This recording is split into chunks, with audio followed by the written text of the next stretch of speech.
నమస్కారం మిత్రులారా, నేను మీ సూరన్న.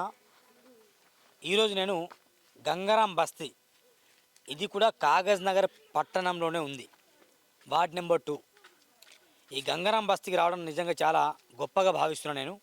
ఎందుకంటే ఇక్కడ బీఆర్ఎస్ పార్టీ వాళ్ళు పోటీ చేస్తున్నారు, బీజేపీ వాళ్ళు బరిలో ఉన్నారు, కాంగ్రెస్ వాళ్ళు కూడా బరిలో ఉన్నారు. కానీ ఇది ఒక కండవ పట్టుకొని కూడా ఐపీబీపీ, ఇండియా ప్రజాబంధు పార్టీ అనే పాంప్లెట్ నా దగ్గర ఉంది. ఇక్కడ ఈ వార్డులో కూడా పోటీ చేయడానికి కూడా సిద్ధమయ్యారు కొందరు. నడిచి వాళ్ళని మనం ముఖాముఖి పరిచయం చేసుకుందాం. వాస్తవానికి బీజేపీ, కాంగ్రెస్, బీఆర్ఎస్ ఈ రాజకీయ పార్టీలను మనం చూసాం. మరి ఇండియా ప్రజాబంధు పార్టీ వ్యవస్థాపక అధ్యక్షులు రంజిత్ ఓఫీర్ గారు వ్యక్తి, ఒక బహుజన ముద్దుబిడ్డ అని చెప్పుకోవచ్చు, చాలా మంచి వక్త అని కూడా చెప్పుకోవచ్చు. అయితే ఆ పార్టీ నుండి కేవలం 2వ వార్డులు మాత్రమే పోటీ చేస్తున్నట్లు సమాచారం. పాంప్లెట్ కూడా ఉంది. ఇది నా ఎన్నిక కాదు, మనందరి ఎన్నిక. నా అడుగు మీ అభివృద్ధి కోసం. మాట తప్పని మడమ తిప్పని అభ్యర్థిని గెలిపించండి. కాగజ్ నగర్ మున్సిపాలిటీ 2వ వార్డు కౌన్సిలర్గా శ్రీమతి కామ్రే మానస నాగేష్ గారికి మీ అమూల్యమైన ఓటు. టంప్లెట్ అంటే ఇది పువ్వు అని బాజా, తెలిసే బాజా, ఆ గుర్తు ఇక్కడ ఉంది. యాజ్ యువర్ విషయం, మీరు ఓటు అనిపిస్తే వేయచ్చు. నేను అడిగే ప్రయత్నం చేస్తాను, మరి ఎందుకు నిలబడ్డారు, నిలబడి ఏం సాధిస్తారు, నిలబడాలనే కోరిక ఎందుకు వచ్చిందనే ఒక చిన్న చిట్ చాట్ అనుకోండి. మన దగ్గర వాళ్ళ భర్త మానస ఒకసారి దగ్గర అండి. మానస ఎట్లా, బాగున్నారా? ఎట్లా అలసిపోయి తినట్లేదా? ఎట్లా ఉంది, ఎందుకు నిలబడాలని కోరిక వచ్చింది? ఎందుకంటే చూస్తున్నాం కదా, మేము మేము ఇక్కడ 14 years నుంచి ఉన్నాం. నా మ్యారేజ్ అయింది, నేను చూస్తున్నా. అంటే నా మ్యారేజ్ అయ్యి 14 years అవుతుంది. చూస్తున్నాం కాలనీలో అభివృద్ధి లేదు, ఒక మంచి స్ట్రీట్ లైట్స్ లేవు, డ్రైనేజ్ ఎక్కడిదక్కడనే, వాటర్ అంతా. ఒకసారి రోడ్స్ చూడండి, దేనికి ఎవ్వరు రారు. ఈ పోల్స్ ఉన్నాయి, ఇవి పడిపోతే ఎవ్వరు పట్టించుకోరు, ఒక లైట్ సరిగ్గా లేదు. అందుకే ఫస్ట్ టైం ఈ కాలనీ నుంచి ఒక లేడీస్గా నేను బయటికి వచ్చిన, కాలనీని ఒక మంచిగా అభివృద్ధి చేయాలని నేను కోరుకుంటూ అందుకే బయటకు వచ్చిన. మీ భర్త మీకు సపోర్ట్ చేస్తాను? మా భర్త సపోర్ట్ చేస్తాను. రాజకీయాలను వస్తే వద్దంటా? లేదు, ఆయన సపోర్ట్ నాకు ఫుల్ ఉంది. అంటే ఎట్లా సపోర్ట్ చేస్తారు మీకు? అంటే ఏమంటాడు, నిలబడి నేను వెనుక నడిపిస్తాను ఆయన? అంటే నేనే పదవిని అనుభవించి పెత్తనాన్ని ఏం చేయాలి, అట్లాంటిది ఏం లేదు. నేనే ఫస్ట్ అన్నా, నేను నిలబడతా, కౌన్సిలర్గా నిలబడి. ఎవరు చేయలేదు, మేము ఏదో ఒకటి చెయ్యాలి మా పార్టీ నుంచి. ఎందుకంటే ఇప్పుడు కాంగ్రెస్ అంటే తెలుసు, బీఆర్ఎస్ తెలుసు, బీజేపీ తెలుసు, మా పార్టీ చాలా మందికి తెలియదు. మా పార్టీని కూడా మేము ముందుకు తీసుకెళ్ళాలి. మేము చేసేది అందరికీ తెలియాలి. ఇప్పుడు ఎవరు మా వాడిని కొంచెం ఎట్లా ఎవరు చేయని మా వాడికి మేము చెయ్యాలి. అంటే ఇక్కడ 1490 ఉన్నాయి. 1490లో బహుశా ప్రజాబంధు పార్టీకి ఎన్ని ఓట్లు వచ్చే అవకాశం ఉంటాయి? ఎన్ని అంటే ఇక ప్రజల మీద డిపెండ్ అయి ఉంటుంది. మా దగ్గర పైసలు లేవు, మేము చెప్తున్నాం. ఎందుకంటే మాది పైసలు ఇచ్చే పార్టీ కాదు, మాది చిన్న పార్టీ. ఏమి ఇవ్వం మేము, మా దగ్గర ఏం లేవు, మేమేమి ఇవ్వం. మేమే వెళ్ళి అడుగుతా వాళ్ళ ఇష్టంతో. మరి ఒక ఇంటి బిడ్డగా వాళ్ళ ఇంటి బిడ్డగా అనుకొని మరి వేస్తారు వాళ్ళ నేనైతే అనుకుంటున్నా, ఆదరిస్తారు. వాళ్ళ భర్త గారిని కూడా అడిగే ప్రయత్నం చేద్దాం. అన్న నగేష్ అన్న, గుడ్ ఈవినింగ్ అన్న. నమస్కారం, సూరన్న టీవీకి నమస్కారం. బాగున్నా? బాగున్నా. అంటే లాంగ్ టైం నేను మిమ్మల్ని చెప్పాను ఆల్రెడీ, ఖచ్చితంగా మీ వాయిస్ తీసుకుంటాను. ఎట్లా ఉందన్న ఈ రాజకీయం, ఎట్లా అనిపిస్తుంది? నిలబడితే నిజంగా నేను గెలుస్తున్నానే నమ్మకం ఉందా? ఇప్పుడు ఫస్ట్ టైం మేము పోటీ చేస్తున్నాము. కాన్సీరామ్ ఏమన్నాడంటే, ఫస్ట్ టైం మేము పోటీ చేసినప్పుడు ఓడిపోతామని మాకు తెలుసు, రెండోసారి పోటీకి నిలబడతాం, మూడోసారి విజయం కంపల్సరీ మాది అనే ఒక ఆలోచన ధోరణితో మేము పోతున్నాము. ఎందుకంటే ఇక్కడ ఈ రాజకీయ పరిస్థితులు మీరు అడిగినారు ఎట్లున్నాయంటే, పార్టీలు మారడం, కండాలు మారడం, పార్టీలు మారడం, కండాలు మారడం. కానీ అదే మా ఐపీబీపీలో అదే ఈ కండవాళ్ళు, కండ కాదు, ఈ కండవాళ్ళు మారడం, పార్టీలు మారడం, అటు జంపు ఇటు జంపులు అవ్వడం మనందరికి తెలిసిందే. అవి చూస్తున్నాం మేము. అందుకే మా ఈ ఐపీబీపీ ఇండియా ప్రజాబంధు పార్టీలో అయితే మేము ముందే ఎవరికి ఎలాంటి వ్యక్తికి సీట్ ఇస్తారు అని అంటే అంబేద్కర్ ఇష్టై ఉండాలి, అంబేద్కర్ ఒక భావజాలం కలిగి ఉండాలి. ఎందుకంటే ఇప్పుడు మన రాజ్యాంగాన్ని, మన భారతదేశానికి నడిపించేది బాబాసాహెబ్ అంబేద్కర్ రాసిన సంవిధానం కదా. దాని ప్రకారమే మా యొక్క భావజాలంతో మా పార్టీ ద్వారా మేము యూత్ని ఎంకరేజ్ చేస్తున్నాం. అన్ని రంగాల్లో, పార్లమెంట్లో తర్వాత అసెంబ్లీలో ఉండాలి, వాళ్ళ వాయిస్ ఉండాలి, వాళ్ళు ఎదగాలి. అంటే ఎడ్యుకేట్ చేయడానికి ఈ పార్టీ యొక్క మా యొక్క లక్షణం. దీని యొక్క అధ్యక్షులు, మా యొక్క వ్యవస్థాపక అధ్యక్షులు రంజిత్ దేశభక్త అంటాం మేము. దేశభక్త, నిజమైన దేశం మీద భారం కలిగిన దేశభక్త రంజిత్ తోపిరాజు గారు అని మనం అంటారు. మనకు గురి లాంటోడు, ఒక అన్న లాంటోడు మేము చెప్తాం. పైసలు పంచకుండా ఎప్పుడు గెలవరుగా మరి. పైసలు పంచుకుంటా అని అంటే ఇప్పుడు మనకు బాబాసాహెబ్ అంబేద్కర్ ఏమి ఇచ్చిండు, మనకు ఓటు హక్కు ఇచ్చిండు కదా. ఆ ఓటును అమ్ముకోవద్దు, దాని వాల్యూ మనం తెలుసుకోవాలి. మనకు ఓటు హక్కు లేనప్పుడు మన కొరకు పోరాడి ఒక ఓటు హక్కు అనేది మనకు కలిగించిండు. ఓటు అమ్ముకునే వాళ్ళు ఏమంటారు మరి? ఓటు అమ్ముకునే వాళ్ళు ఏమంటారు అనేది ఇక ప్రజలకు తెలుసు, మీకు కూడా తెలుసు. ఇక నా నోట నేను ఇలా చెప్పాలి కనుక అందుకని మేమైతే అమ్మము, డబ్బులు కూడా ఇయ్యము ఎవరికి. మా ఓటు అందుకే మా ఓటు వ్యర్థం కావద్దని ఒక అంకిత భావంతో పార్టీ నియమించి డబ్బులు ఇవ్వరు, డబ్బులు ఇవ్వం. చీరలు ఏం మంచారు అనుకో, చీరలు కూడా కాలు మొక్కుతారు వెళ్ళి. కాలమోక మీరు చూస్తారు, మా పార్టీకి పండు లేదు, మాకు పండు లేదు. మేము చేసుకుంటాం ఇట్లా కాలు మొక్కుతారా? లేదు, మేము వాళ్ళని ఎడ్యుకేట్ చేసి చెప్తాం.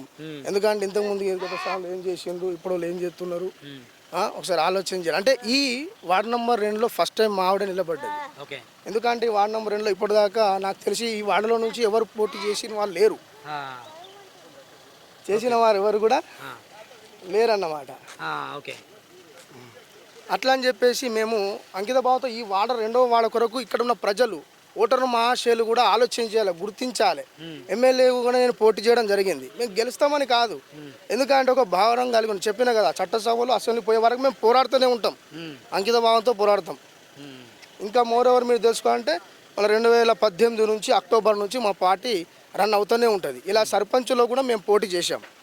అంటే ఎందుకు కేవలం 2వ వార్డులో ఎందుకు పోటీ చేస్తాం మరి? మిగతా 29 వార్డులు 29 వార్డులో ఉన్నాము, కానీ మా నివాసం 2వ వార్డలే. ఎందుకంటే ఫస్ట్ ఆఫ్ ఆల్ మన యొక్క వార్డును అభివృద్ధి చేసి డెవలప్ చేసి, అంటే ఎవరు చేయని విధంగా ఒక అట్మాస్ఫియర్ తీసుకురావాలని. ఏం చేస్తారు గెలిస్తే మీ భారతం మీరు ఏం చేపిస్తే ఇక్కడ ఏమైతే లోటుపాట్లు ఉన్నాయో, ఏమేమి మైనస్లు ఉన్నాయో అవన్నీ గుర్తు చేసి ప్రజలకు న్యాయమే చేయడానికి పోరాడతాం మేము. దాదాపు ఇక్కడ ఇప్పుడు దొంగతనానికి మొన్న అక్కడ ఇష్యూ వచ్చింది, పేపర్ వచ్చింది పార్క్ లైన్లో కనుక ఇక్కడ ఒక సీసీ కెమెరాలు కూడా లేవు వీధి. ఇప్పుడు చూస్తే గ్రామ పంచాయతీలో చూస్తే ప్రతి మూలకు వీధిలో సీసీ కెమెరాలు ఉన్నాయి. అది ఎందుకు పెడుతున్నాం మాకు తెలుసు, అవి కూడా పెట్టాలని ఇంతకుముందే మా భార్య గారు చెప్పారు ఆల్రెడీ. కొన్ని విషయాలు మీ రాష్ట్ర అధ్యక్షుడు కాల్ చేస్తారా? రాష్ట్ర అధ్యక్షుడు కాల్ చేస్తారా? మాట్లాడే ప్రయత్నం చేద్దాం మిత్రుల. రాష్ట్ర అధ్యక్షుడు ప్రజాబంధు పార్టీ. వాస్తవానికి మరి ఆలోచించాం మిత్రులారా, కొన్ని విలువైన విషయాలు మాత్రం చెప్పారు, అది నమ్మకం సత్యాలే. ఓటు నమ్ముకోవడం అనేది ఇక నేరం, చాలా ఘోరం అనుకోండి. ఓటు నమ్మేవారు మీ పిల్లల్ని నమ్ముకోండి. అన్నయ్య మన దగ్గర ఇప్పుడు ఆ సూరన్న టీవీ వాళ్ళు ఉన్నారు, మేము కొంచెం ఇంటర్వ్యూ ఇచ్చాము, మీకు కూడా చేస్తామని చెప్పారు. లైవ్లో మాట్లాడండి. నమస్కారం అన్న. హలో నమస్కారం సార్. సార్ మీరు ప్రజెంట్ లైవ్లో మాట్లాడుతాను. నేను మీ జర్నలిస్ట్ సూరన్న మాట్లాడుతున్నా. చెప్పండి సార్. ఇది ఇండియా ప్రజాబంధు పార్టీ అని ఇక్కడ పాంప్లెట్ పట్టుకుని నగేష్ గారు నిజంగా కొంచెం కష్టపడుతున్నారు. వాళ్ళని ఇంటర్వ్యూ నేను వచ్చాను కాబట్టి మీతో మాట్లాడాల్సి వస్తుంది. అయితే మీరు మరి ప్రచారం కేవలం 2వ వార్డుకే నిలబెట్టారా, లేకుంటే కాగజ్నగర్ మున్సిపాలిటీ అన్ని వార్డులు నిలబెట్టారా? కాగజ్నగర్ 2వ వార్డు కదా, ఆయన కూడా పోటీ చేస్తుంది వాళ్ళ మిస్సెస్ మానస.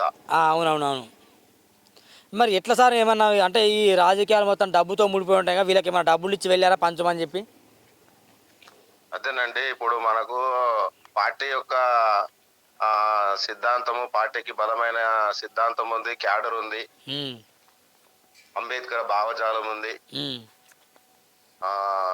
కనుక ఈనాడు మరి బాబాసాహెబు కోరినటువంటి సమాజాన్ని, సమాజాన్ని నిర్మించాలని దేశభక్త డాక్టర్ అద్దంకి రంజిత్ తోపిర గారు ఈ పార్టీ వ్యవస్థాపక అధ్యక్షులు. మరి ఆనాడు బాబాసాహెబ్ నిర్మించినటువంటి ఇండియన్ రిపబ్లిక్ పార్టీ ఉండే, ఆ తర్వాత మరి కాంచీరామ్ సాబు అందులో నుంచి వచ్చి బిఎస్పి పెట్టారు. అవునవును. మరి బాబాసాహెబ్ గారు ఉండుంటే మాత్రము కాంచీరామ్ సారు బిఎస్పి పార్టీ పెట్టేవారు కాదు. అలాగే ఈనాడు మరి కాంచీరామ్ సార్ ఉండుంటే ఇండియా ప్రజాబంధు పార్టీ పెట్టే అవసరం లేకుండే సార్. సో కాబట్టి ఈనాడు మరి అనేకుల మీద, దళితుల మీద, మైనారిటీల మీద, ముస్లింల మీద, అనగారిన వారి మీద ఎన్నో దాడులు జరుగుతా ఉన్నాయి. అందులో ప్రత్యేకంగా స్త్రీల మీద. స్త్రీలకి ఈనాడు సమాజంలో మరి ఆడపిల్లలకు గాని, స్త్రీలకు గాని వారికి భద్రత లేదు, వారికి స్వేచ్ఛ లేదు.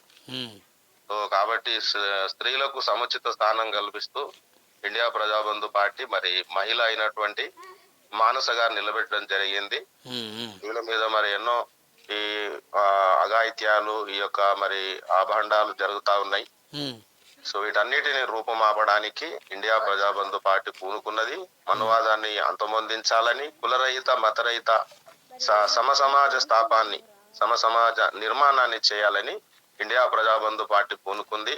కనుక ఓటర్లందరూ కూడా మరి గుర్తించాలి, ఈనాడు మరి ఏదో డబ్బులకు ఆశపడి దేనికో మనుషులకు మభ్యపడి ఈనాడు ఓటేస్తే మనకు రానున్న భవిష్యత్తు లేదు, మనకు ప్రశ్నించే వాళ్ళు లేరు. ప్రశ్నిస్తే ఈనాడు మరి వారి మీద కేసులు చేస్తా ఉన్నారు. ఓటర్లు మారడం సులభమా? ఓటర్లు కూడా మారాలి. ఎందుకంటే ఎవరు న్యాయంగా, ఎవరు చట్టబద్ధంగా బాబాసాహెబ్ మరి రాజ్యాంగబద్ధమైనటువంటి రాజ్యాంగ విలువల కొరకు పని చేయాలని, సేవ చేయాలని దృక్పథం ఉంటున్నారో వారికి తప్పకుండా తమ విలువైన ఓటును వారికి అందించాల్సిన అవసరం ఎంతైనా ఉన్నది. సరే అన్న, థ్యాంక్ యూ వెరీ మచ్ అన్న. సార్ ఇదండి ముఖ్యంగా చాలా అద్భుతంగా తను కూడా మాట్లాడాడు వాళ్ళకు మద్దతుగా.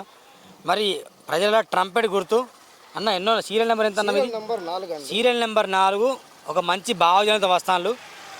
మరి మీరు ఓటేస్తారా లేదనేది as your wish, me decision. మరి వీళ్లకు ధీటుగా నిలబడ్డ బీజేపీ, బీఆర్ఎస్, కాంగ్రెస్ అభ్యర్థులు కూడా ఇదే గెల్లో వాళ్ళు తిరుగుతున్నారు కాబట్టి మరి వాళ్ళ విలువలేంటి, వాళ్ళు డబ్బులు ఇస్తారా ఇవ్వరా అనేది వాళ్ళకి తెలుసు. మరి వీళ్ళది ఇవ్వరని చెప్తాను. మరి మీరు ఓటు డబ్బులు తీసుకొని వేస్తారా, తీసుకోకుండా ఇలాంటి వాళ్ళకి వేస్తారా అనేది మీ నిర్ణయం మిత్రులారా. ఇది 2వ వార్డు ట్రంపెట్ గుర్తు. పోలింగ్ తేదీ 11వ తేదీ 2వ నెల 2026. ఇది గుర్తు 4వ గుర్తు. మరి మీరు ఓటేస్తారు లేదని నిర్ణయం మీదే. చూడండి టీవీ సబ్స్క్రైబ్ చేయండి, బెల్ బటన్ క్లిక్ చేయండి. Thank you very much. Bye bye.